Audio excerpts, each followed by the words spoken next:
Kamis minggu kemarin kita sampai pada al-mas'alatu tsaniyah pada masalah yang kedua tentang syarat tayamum dan sebab diperbolehkannya tayamum. Kemarin kita sampaikan ada 6 ya, ada 6 syarat-syarat dari tayamum. Yang pertama adalah niat. Niat. Dan niat ini sesuatu yang melekat pada setiap ibadah yang dilakukan oleh seseorang. Kita sangat familiar dengan sabda Nabi sallallahu alaihi wasallam yang mengatakan innamal a'malu binniyati. Sesungguhnya amal-amal manusia, semua amal dan ibadah manusia hanya tergantung pada niatnya saja. Artinya ibadah itu harus diawali dengan niat. Jika niatnya benar, niatnya baik, maka akan mengantarkan ibadah itu pada diterimanya oleh Allah Subhanahu wa taala. Tetapi jika niatnya tidak benar, maka apa yang akan ia peroleh hanya pada sebatas yang diniatkannya saja. Karenanya tayamum itu juga syarat pertama adalah niat. Yang kedua adalah Islam. Pelakunya adalah orang Islam. Artinya kalau yang melakukan tayamum itu bukan orang Islam, misalnya siapa saja yang agamanya bukan agama Islam, sekalipun tidak mungkin dia akan melakukan tayamum, gopo. Kadang di luar Islam itu ya tidak mensyaratkan ibadah harus suci seperti umat Islam. Ada syarat-syarat yang mereka lakukan, tetapi tidak seketat yang dilakukan oleh kaum muslimin ketika hendak melaksanakan suatu ibadah, misalnya harus dalam keadaan suci dan seterusnya. Maka Islam ini menjadi syarat yang kedua. Yang ketiga adalah al-aqlu, berakal. Artinya yang melakukan tayamum ini syaratnya memang orang yang berakal, akalnya sehat, bukan dari golongan orang yang tidak berakal seperti majnun, orang yang gila, kemudian kalmuhmi, orang yang akalnya sedang tertutupi, seperti seseorang yang dalam kondisi pingsan. Pingsan itu bahasa Jawanya apa? Semaput ya. Semaput, kalau tempat saya bukan semaput, kesambet namanya ya, kesambet. Kesambet itu lebih antagonis bahasanya. Kalau semaput masih halus ya, ini kesambet ya. Jadi orang yang tidak berakal, orang yang pingsan, orang yang majnun ini tidak sah jika melakukan tayamum. Yang keempat adalah at-tamyiz, orang yang tamyiz itu nalar ya, sudah nalar. Di antaranya ukuran nalar seseorang itu sebagian ulama ada yang membatasi dengan batasan usia minimal 7 tahun. Minimal 7 tahun. Itu tahun yang sekarang. Barangkali dulu ketika saya masih kecil atau masa kecil ibu bapak sekalian itu 10 tahun belum nalar ya, barangkali dulu 10 tahun masih dolan-dolan ya, tidak pakai kaos, itu dulu masih hal yang wajar karena daya nalarnya belum. Tapi sekarang usia 8 tahun bahkan sebagian ulama memberi batasan minimal nalar itu adalah minimal usia 7 tahun. Kemudian yang kelima adalah tayamum itu diperbolehkan, syaratnya memang ada uzur. Adanya uzur untuk tidak menggunakan air. Uzur itu bisa jadi karena memang airnya tidak ada. Jadi uzur itu bisa jadi karena airnya tidak ada. Atau bisa jadi pula airnya ada tetapi tidak punya kemampuan untuk menggunakannya. Barangkali ada tapi jumlahnya tidak banyak. Lebih penting untuk mempertahankan hidup, untuk minum misalnya. Atau ada air tetapi tidak mampu menggunakannya karena khawatir akan tertimpa bahaya. Akan tertimpa bahaya jika seandainya menggunakan air. Misal ada seseorang yang punya air banyak, airnya melimpah, tapi dalam kondisi sakit. Yang sakit itu atas saran dokter misalnya tidak boleh menggunakan air. Karena sakitnya itu jika terkenai air maka sakitnya akan berbahaya. Bisa jadi akan memperlama kesembuhannya atau bisa mendatangkan bahaya yang lain. Maka dalam kondisi seperti itu, sekalipun air itu ada, air melimpah, maka dia boleh untuk bertayamum jika memang tidak punya kemampuan untuk menggunakan air, akan bisa mendatangkan bahaya jika menggunakan air. Kemudian yang keenam, ya syaratnya adalah tayamum itu harus dengan debu yang suci, bukan debu yang najis. Bagaimana memastikannya debu itu suci atau najis? Kita bisa memastikan mengambil debu itu pada tempat-tempat yang kita yakini tempat itu adalah suci. Misalnya di tempat-tempat yang kita yakin itu tidak ada atau tidak terkenai najis. Di tempat-tempat yang kita yakin bahwa tempat itu tidak ada najisnya, atau tempat yang kita yakini tidak terkenai najis, maka kita boleh kemudian bertayamum dengan debu dari situ.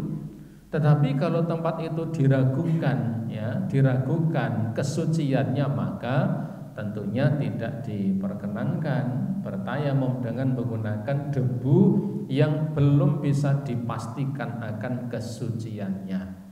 Sebab Allah Ta'ala mengatakan dalam surah Al-Maidah ayat yang ke-6, fatayammamu sha'idan thayyiba, maka bertayamumlah kalian dengan sha'id. Sha'id itu debu, baik debu itu ada pada tanah atau pada tempat yang lain. Sedangkan thayyiba artinya adalah suci. Maka bertayamumlah kalian dengan menggunakan debu yang suci. Baik ibu bapak, para jamaah sekalian yang dirahmati oleh Allah Subhanahu wa taala, yang berikutnya adalah masih menyelesaikan bab tayamum ini. Al-mas'alatu tsalitsah, persoalan yang ketiga adalah mubtilatit tayammumi, perkara-perkara yang bisa membatalkan tayamum.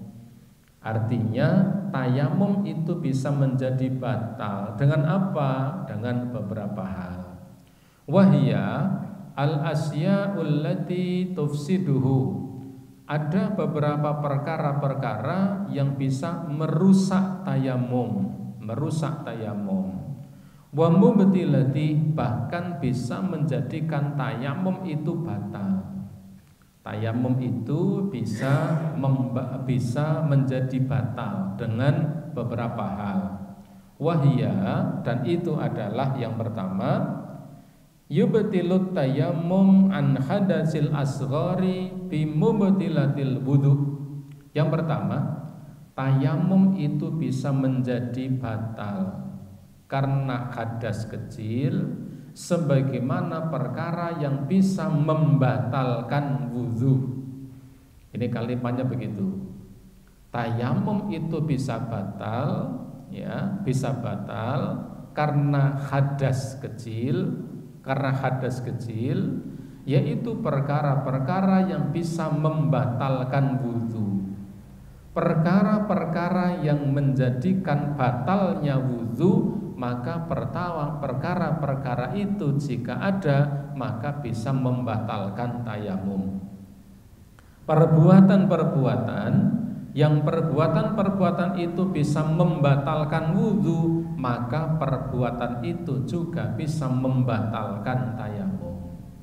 Ya, ini karena hadas kecil. Wa an hadasi akbarin bimujibatil ghusli min jinabatin wahidin wa nifasin. Dan juga tayamum itu menjadi batal dikarenakan hadas besar yang mewajibkan seseorang itu untuk mandi. Tayamum juga bisa menjadi batal karena hadas besar, di mana hadas besar itu mengharuskan, mewajibkan seseorang untuk mandi, untuk mengangkat hadasnya. Min jinabatin, seperti jinabah, yaitu berkumpulnya suami dan istri. Kemarin kita sampaikan, dan jinabat itu adalah idal talqa khitanaini, ketika dua khitan itu sudah bertemu, dua alat kelamin antara miliknya suami dan kelaminnya istri, sekalipun tidak bighairi inzal, sekalipun tidak sampai keluar sperma, tetapi ketika dua kelamin itu bertemu, bahasa Jawanya gathuk atau nggathuk, maka itu sudah mewajibkan mandi. Jadi bahasa fikihnya seperti itu, dan memang harus diperjelas seperti itu. Tidak perlu dengan nganu jadi tidak jelas ya. Jadi ketika dua kelamin laki-laki dan perempuan, suami istri maksudnya, ketika sudah bertemu gathuk atau ngenul bahasa Jawanya, itu sudah mewajibkan mandi. Maka karena itu membatalkan kesucian, maka tayamum pun juga menjadi batal. Jinabatin, karena jinabah, atau wahidin, ya, wahidin, atau juga karena haid, ya, karena haid. Sudah tayamum, kemudian ternyata haidnya datang, bulannya keluar, ya batal. Sudah tayamum mau sholat, haidnya datang, ya sudah, tayamumnya batal dan tidak perlu melaksanakan sholat, tidak perlu melaksanakan tawaf. Tetapi boleh kalau seseorang sedang melaksanakan ritual haji, tetap datang ke Arafah, tetap datang ke Mina, tetap melempar jumrah, baik Aqabah wusta maupun jumrah yang lain. Maka yang tidak diperbolehkan adalah salat, tawaf, dan kemarin kita sudah membahasnya. Perkara yang tidak diperbolehkan ketika seorang itu dalam kondisi haid. Wa nifasin, dan nifas, yaitu darah yang keluar yang menyertai prosesi kelahiran, baik sebelum lahir maupun setelah lahir. Bisa jadi darah sudah keluar sebelum prosesi kelahiran. Bagaimana membedakannya? Kalau sebelum kelahiran, setelah kelahiran jelas lahir, darahnya kemudian keluar. Kalau sebelum kelahiran itu adalah darah yang keluar yang mengiringi prosesi kelahiran dan disertai dengan rasa sakit. Itu yang disampaikan oleh para ulama kaidahnya. Jadi darah yang keluar yang mengiringi prosesi kelahiran. Belum lahir darahnya sudah keluar, tetapi setelah keluar beberapa saat berikutnya itu kemudian lahir dan disertai dengan rasa sakit. Itulah darah nifas, ya. Demikian juga yang keluar setelah prosesi melahirkan, itu jelas para ulama tidak memberikan batasan minimal, berapa minimal darah nifas itu keluar. Tidak ada batas minimal, ya, di antara para ulama. Yang ada itu adalah khilaf tentang batas maksimalnya. Minimal berapa? Ya minimal kapan darah itu sudah berhenti, berarti nifasnya sudah selesai.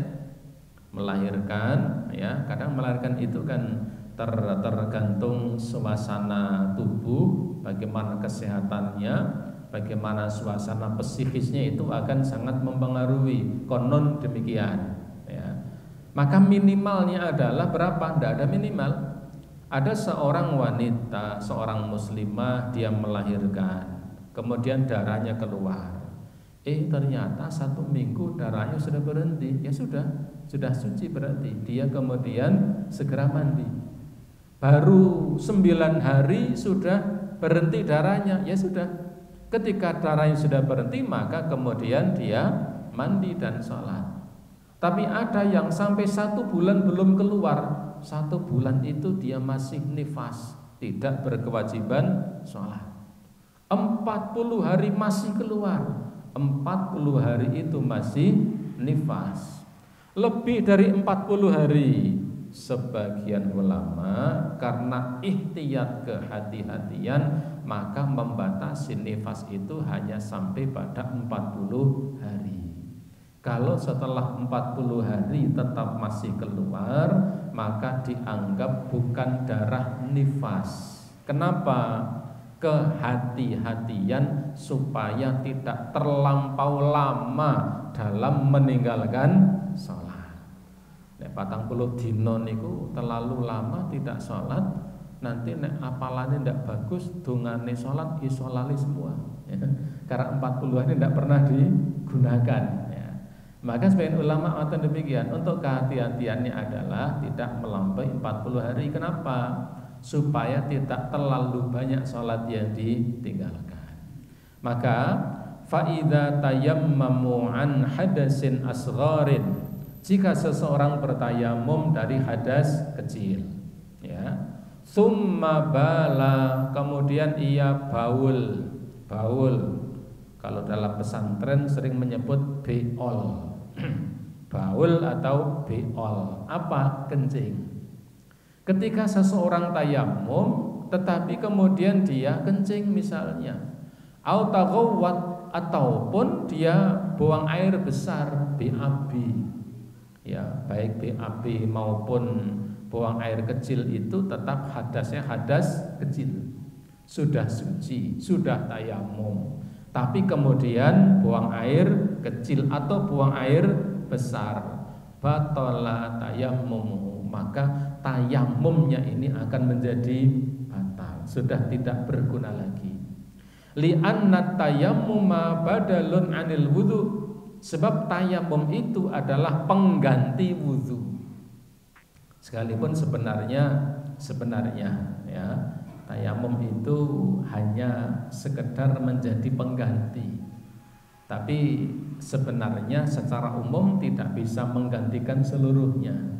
Tetapi Allah Ta'ala dengan maha bijaksananya, kalau tidak ada tayamum kemudian seseorang tetap melaksanakan sholat, maka hati tidak akan nyaman. Maka kemudian apa? Digantikan dengan tayamum. Ini harus sholat, tapi tidak ada air, bagaimana? Airnya tidak ada, sholat harus dilakukan.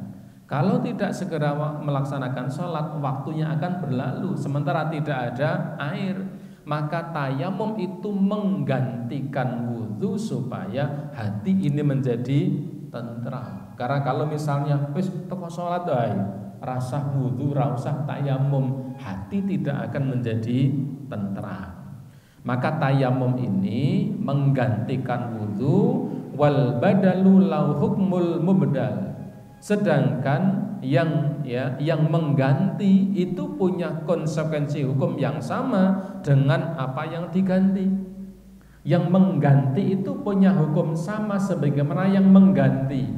Itu sudah jadi kaidah biasa dalam kehidupan masyarakat. Ganti itu ya padha sing diganti, misalnya ganti kondangan itu ya oleh mangan, kan begitu. Mengganti itu punya hukum seperti yang diganti. Wa kadza tayammum 'anil hadasil akbari, demikian juga tayamum dari hadas besar. Artinya yang pertama, tayamum itu bisa menjadi batal dengan apapun yang bisa membatalkan wudu dan mandi. Perkara yang bisa membatalkan wudu dan mandi, maka perkara itu juga bisa membatalkan tayamum. Itu yang pertama. Yang kedua, tayamum itu menjadi batal kapan? Wujudul ma', ketika sudah ditemukannya air. Kalau tayamum yang disebabkan karena tidak ada air, tayamum sebabnya karena dua secara umum. Tidak ada air atau ada air, airnya ada tapi tidak mampu untuk menggunakannya. Kalau tayamum yang disebabkan karena tidak adanya air, tidak ada air, boleh bertayamum dalam waktu yang lama. Bahkan Nabi mengatakan ya sampai berapa lama? Sampai 10 tahun. 10 tahun, bertahun-tahun tidak ada air. Ya tayamum dalam waktu yang lama. Seperti di daerah Afrika dulu ketika belum ya banyak dibuat ya sumur-sumur air. Sekarang sudah agak banyak ya, banyak para muhsinin yang kemudian datang ke sana untuk membikinkan sumur. Sebelum itu air sangat jarang, ya bahkan air itu hanya sedikit, hanya untuk minum saja, sehingga sholatnya dengan tayamum. Ketika memang tidak ada air, maka boleh bertayamum meskipun dalam waktu yang sangat lama, 1 bulan, 2 bulan, 1 tahun, 2 tahun, jika memang tidak ada air.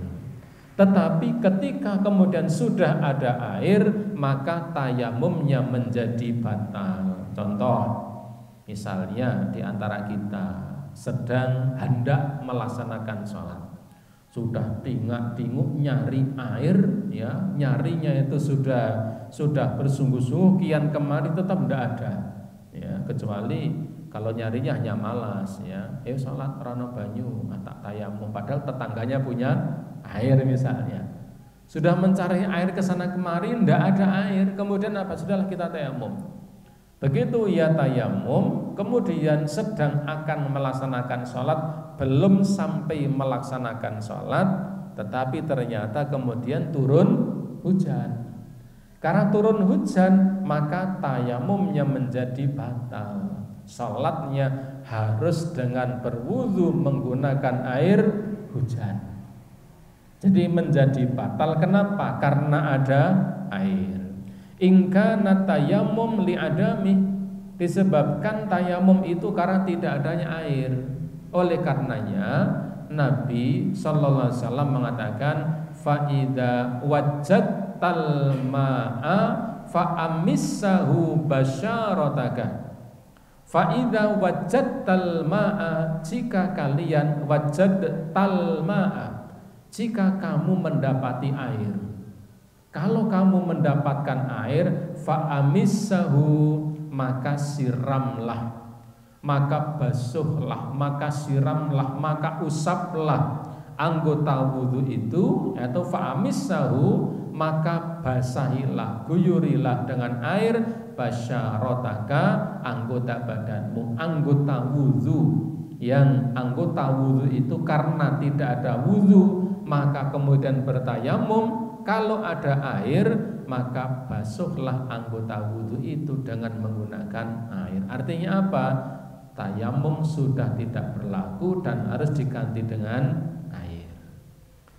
Yang ketiga, ya, zawalul udhrul ladzi min ajlihi syar'ut tasar'at tayammum min mardin wa nahwihi. Yang ketiga, tayamum itu menjadi batal kapan? Jika zawalul udhri, hilangnya udzur, ya, hilangnya alasan. Alladzi min ajlihi, yang karena alasan itu syar'at tayammum, disyariatkannya tayamum. Jadi kalau seseorang tayamum karena alasan suatu sebab, kalau tadi kan karena tidak ada air. Kalau tayamum disebabkan tidak ada air, ketika air ada, tayamumnya batal. Kalau tayamum disebabkan karena adanya udzur, misalnya karena sakit, ya karena sakit sehingga tidak mampu untuk menggunakan air. Sakit yang dengan sakitnya itu, maka ketika terkena air sakitnya menjadi parah. Maka ketika sakitnya sudah sembuh, otomatis dengan sendirinya tayamumnya sudah menjadi batal. Dia tidak boleh lagi meneruskan dengan tayamum. Itulah ibu bapak sekalian, jamaah rahimakumullah, terkait perkara-perkara yang bisa membatalkan tayamum. Dengan kata lain, pembatal tayamum itu adalah pertama, ya, tayamum menjadi batal dengan perkara yang bisa membatalkan wudhu dan mandi. Yang kedua, tayamum menjadi batal kalau sudah ditemukan air. Yang ketiga, tayamum itu batal bagi orang yang uzur menggunakan air dan uzurnya sudah hilang. Ini terkait masalah yang ketiga tentang pembatal-pembatal tayamum. Yang berikutnya, yang terakhir pembahasan tentang tayamum ini al-mas'alatu rabi'ah, yaitu masalah yang keempat tentang sifatut tayammumi, tentang sifat tayamum, tentang tata cara tayamum. Wa kaifiyatuhu, tata cara tayamum itu adalah kaifiyahnya, sifat-sifatnya, cara-caranya. Cara untuk melaksanakan tayamum itu adalah ayyanwiyah. Pertama adalah niat. Dan niat itu tempatnya adalah di dalam hati atau amalan hati. Niat itu sepakat para ulama, niat itu adalah amalan hati. Itu sepakat, tidak ada perbedaan. Ulama mazhab menjadi berbeda terkait bahwa niat itu perlu dilafalkan atau tidak. Itu terjadi perbedaan di kalangan para ulama. Tetapi sepakat ulama mengatakan niat itu adalah amalan hati. Mereka berselisih pendapat, perlukah niat itu dilafalkan? Itu menjadi khilaf di kalangan para ulama. Tetapi sepakat bahwa niat itu adalah amalan hati. Maka tata caranya adalah yang pertama adalah niat. Karena tanpa niat maka tidak akan menjadi sah, karena tidak diawali dengan niat. Tsumma yusammi, kemudian membaca bismillah. Pertama niat, yang kedua membaca bismillah. Yang selanjutnya adalah wa yadribul ardha biyadaihi darbatan wahidatan. Kemudian memukulkan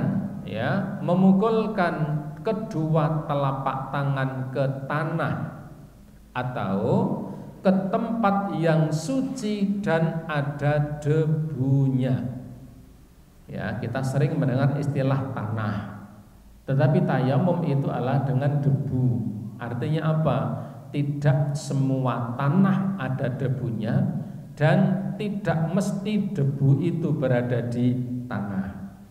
Kadang debu berada di tembok, kadang berada di atas batu besar, kadang menempel di langit-langit kendaraan dan seterusnya. Maka tata cara berwudu itu adalah pertama niat, kemudian kedua membaca bismillah. Yang ketiga adalah menempelkan atau memukulkan kedua telapak tangan ke tanah yang berdebu atau tempat apapun yang di situ ada debunya. Jadi niat, baca bismillah, dua telapak tangan dibuka, kemudian ditempelkan atau dipukulkan. Kalimatnya bisa ditempelkan, bisa dipukulkan. Tidak harus dipukulkan, tapi harus menempel. Kalau harus dipukulkan, ya kalau itu nanti tanah yang yang keras, ya tangannya menjadi sakit. Kedua telapak tangan itu ditempelkan ke tanah atau ke tempat-tempat yang di situ ada debunya. Tsumma yanfahuhuma. Kemudian setelah itu ditiup. Ya, yanfuh itu disebul. Nah, itu namanya disebul. Ada 3 istilah. Ada yanfuh, ada yanfus, ada yabsuk. Ya, itu istilah fikih. Kalau yanfuh itu didamu, yanfuh. Itu namanya di yanfuh. Begitu. Kalau yabsuk, kalau yanfus yanfus itu ditiup tapi sambil keluar ludahnya yang lembut. Itu apa namanya? Nah, itu yanfus namanya. Seperti kalau kita mau tidur, ya, sunnahnya kan apa? Membuka telapak tangan lalu dibacakan Al-Ikhlas, Al-Falaq, An-Nas 3 kali, ya, Al-Ikhlas, Al-Falaq, An-Nas, lalu diyanfus di kedua telapak tangan itu, dan itu dilakukan 3 kali, kemudian diusapkan ke wajah dan anggota badan yang tidak tertutupi pakaian. Itu yanfus. Ya, jadi yanfus apa kalau bahasa Jawanya? Nah, yanfuh ndamu. Betul. Kalau yanfus napa niku? Nun? Tidak ada istilahnya gitu. Itu kalau yanfus, ya. Jadi yanfus itu ngoten. Kalau yabsuk itu rjuhpok. Wah, itu namanya yabsuk itu. Kalau yabsuk itu ngidoni, ya. Ada yabsuk, ada yanfus, ada yanfuh. Nah, kalau tayamum begitu, kedua telapak tangan itu ditempelkan ke tanah. Kemudian ditiup. Kenapa ditiup? Barangkali ya ada sesuatu yang nempel di tanah dan tidak mungkin itu ketika mengusapkan kedua telapak tangan ke wajah kemudian ikut, barangkali ada pasir-pasirnya. Awiyan faduhuma, ditiup atau ya, yanfa itu dikibaskan. Dikibaskan itu di apa? Ya, begitu. Ditiup atau dikibaskan jika itu diperlukan. Kenapa? Kadang-kadang pas menempelkan ngeten, kemudian apa? Nempel kerikil-kerikil yang kecil-kecil itu. Kalau langsung diusapkan, wah, nanti wajahnya bisa rusak. Yang sudah 1 minggu ya memakai kosmetik dadak tuku larang itu nanti menjadi tidak ada gunanya. Maka perlu kemudian bila perlu nempel-nempel ditiup begitu. Tsumma yamsahu bihima, kemudian dengan kedua telapak tangan itu digunakan untuk mengusap wajahnya. Tempel ya, niat bismillah, tempel plek. Bila perlu ditiup.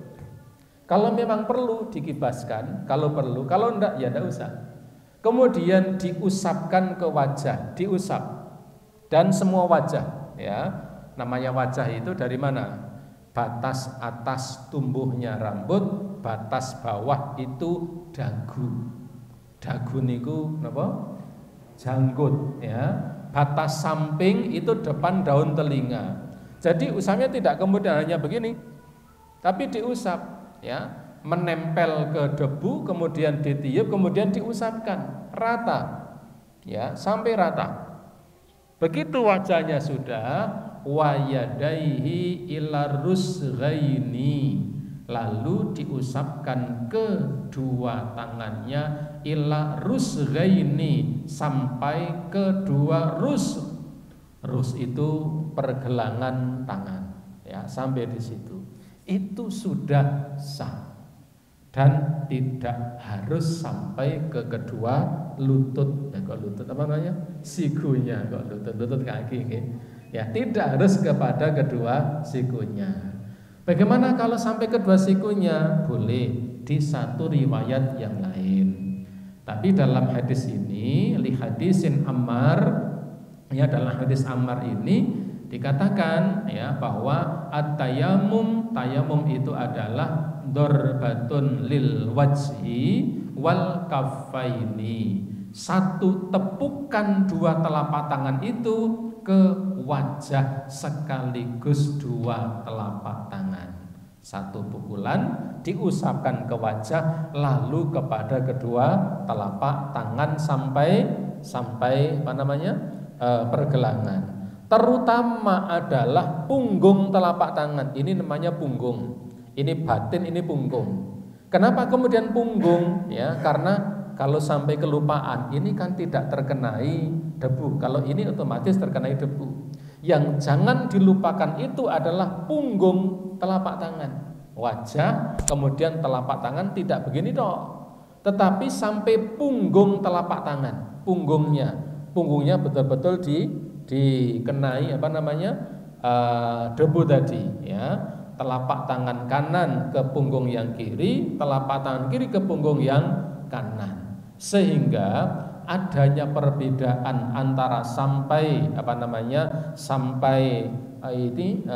pergelangan dan atau sampai siku, maka beberapa ulama mengambil jalan tengah, minimal adalah sampai dengan pergelangan.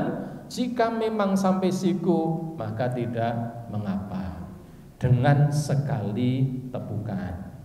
Sebagian ulama yang lain dengan 2 kali tepukan.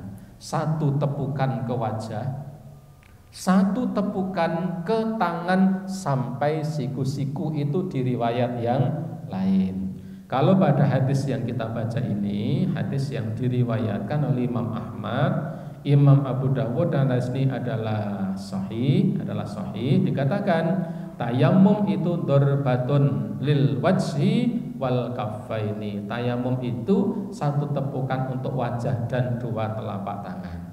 Wa hadisin Ammar, dan hadis Ammar, anna nabiyya qala, bahwa Nabi telah bersabda kepadanya, innama yakfika antasnaha kada, kamu cukup melakukan seperti ini.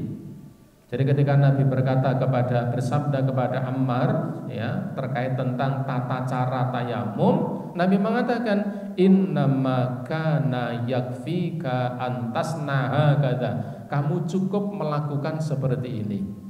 Nabi mengatakan kamu cukup melakukan seperti ini. Seperti ini ya bagaimana? Dikatakan fadoroba bikaffihi dorbatan alal ardi. Nabi lalu menepukkan telapak tangannya ke atas tanah. Thumma nafduha, kemudian beliau mengibaskannya. Ya, ada riwayat ditiup, ada riwayat dikibaskan. Thumma masaha bihi mawdhahra kaffi bisimali. Kemudian ini ada yang terlewat. Kemudian Nabi mengusap dengan kedua telapak tangannya itu adalah dhahra kaffai bisimali, yaitu zahir telapak tangan ya, yang kanan bisimali dengan telapak tangan kirinya, au dhahra shimali bikaffihi, dan zahir telapak atau punggung telapak tangan kirinya dengan telapak tangan kanannya, summa masa bihima wajhahu, dan Nabi mengusapkan kemudian setelahnya kepada wajahnya. Kalau riwayat ini sungsang, tangannya baru kemudian wajahnya. Tetapi yang ma'ruf di kalangan para ulama adalah tetap mendahulukan wajahnya baru kemudian tangannya. Minimal adalah sampai pada pergelangan tangan, terutama adalah punggung telapak tangan yang jangan sampai terlewat. Karena kalau orang membasuh telapak tangan biasanya kan ya begini, ya. Kadang lupa begini, lupa. Yang paling sering kan membasuhnya begini. Kalau tayamum maka harus di sini, harus punggung telapak tangan yang kanan diusap dengan batin telapak tangan yang kiri, punggung telapak tangan kiri diusap dengan telapak tangan yang kanan. Dan dengan demikian selesai terkait tata cara bertayamum. Ibu bapak, para jamaah rahimakumullah, sampai di sini pembahasan tentang masalah tayamum. Kemudian bab yang selanjutnya adalah bab tentang najis, ya, tentang najis. Ini perkara yang sangat penting untuk kita ketahui, ya, karena ada beberapa orang yang sangat menyepelekan najis karena ketidakfahamannya. Maka bab yang akan datang kita bahas tentang masalah najis. Baik, sampai di sini semoga bermanfaat. Sebelum saya akhiri, ada pertanyaan tentang tayamum? Oke. Waalaikumsalam.